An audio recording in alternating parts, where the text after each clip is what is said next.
एकला सुरू झाला 2:45 हो.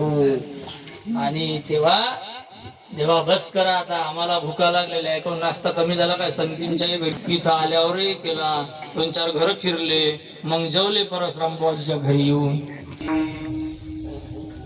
तेव्हा असं असताना देवाने मान्य केलं, बरं बाबा काय हरकत नाही, तुला म्हणे आता खेळ मोडावा परवा. भगवंतानी खेळ मोडलेला आहे, सगळ्यांना कमळाकृती आपल्या सभोवताल असं बसवलेलं आहे. सर्वांच्या शिदोऱ्या आपल्या शिदोरीमध्ये एकत्रित केल्या आणि त्याचा गोपाल काला करून भगवान परमात्मा सगळ्या गोपाळांना वाटायला लागले. घ्या रे घ्या रे दही भात, नाही का हरिनामा